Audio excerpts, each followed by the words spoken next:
Hi, I'm Katie. I've been teaching yoga for 18 years and practicing for 3 decades. I'm going to talk to you about Virabhadrasana 2, Warrior 2 pose, and the alignment cues in it. This pose is done in all forms of yoga except maybe restorative. So it's important you get the right habits in place, otherwise poor habits can cause damage to your joints, and habits are difficult to break. We'll start with alignment of the feet. I'm going to create a letter T. So I've got the heel of the front foot meeting the inset of the back foot. Then step the feet apart to whatever width works for you and lunge. You can either have a line from the front heel to the inset of the back foot, or you can take the back foot closer to the edge of the mat so that I've got my toes just tipping over or meeting the edge of the mat. This is easier if you have really tight hips. Alternatively, you can take the back foot toward the other edge of the mat so that heel lines up with toes. Heel to toes, heel to inset, or heel to heel. I prefer heel to inset. Really flexible people I've seen take a super wide lunge like this, but then look what happens to my back foot. It's peeling up off the floor. We need all 4 corners of the foot to root down. The back foot will also be on a slight angle inwards, if possible, for your knee.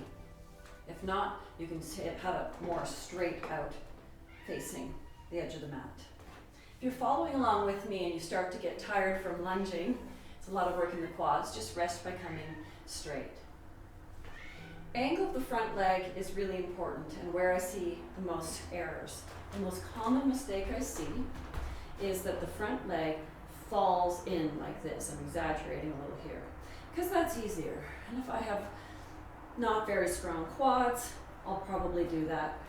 Or if I'm just not being mindful. Take your hands into a little fence and cup your knee so that you can easily see your toes between your hands. So if your knees fall into the side, it'll cut out some of the toes. When I look down from an upright position, I can easily see the inside ankle.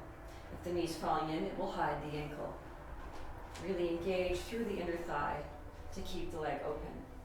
How far forward you lunge also depends on flexibility and strength of quads.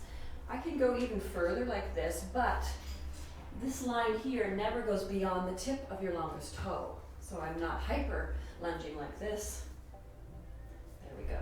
It's a little more work than that would be. I have some students who've had hip replacements and they do their warrior just like this. That's fine.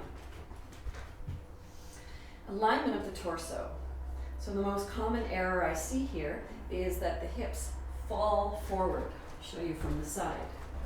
They droop forward like this. That usually happens when someone is tired, not thinking about what they're doing, or not very strong core muscles. Engage through the core and pick up like there's a zipper from the pelvis to your neck. Less common error, but I do see it as well, is a hyper arch. And that is when the derriere gets pushed out and the heart is forward like this. Yeah, we want that straight up, shoulders over hips. Because we're lunging through one leg, the tendency is to lean out over this bent leg. But we want shoulders over hips. Arms. Expand your arms open and reach through fingertips. The most common error I see here is the back arm falls down like this. Maybe out of fatigue or just not being mindful. Imagine you're holding a broom from hand to hand. You can even pick up a broom and try it that way. Arms parallel to the ground, like you're surfing. Don't forget to breathe. When we concentrate, we tend to hold the breath. Once in the pose, lift your toes and land them back down.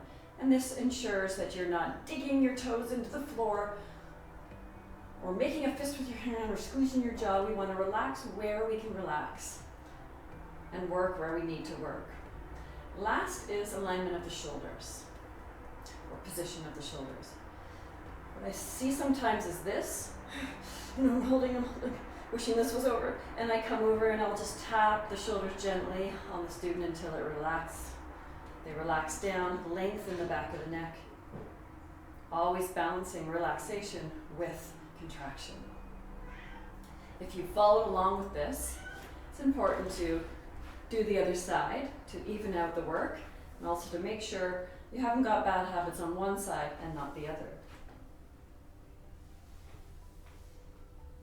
Engage the core and pelvis without squeezing too hard. Big breath. Good. Stay there a while, because we were on the other side for a while. Namaste. Come see me again.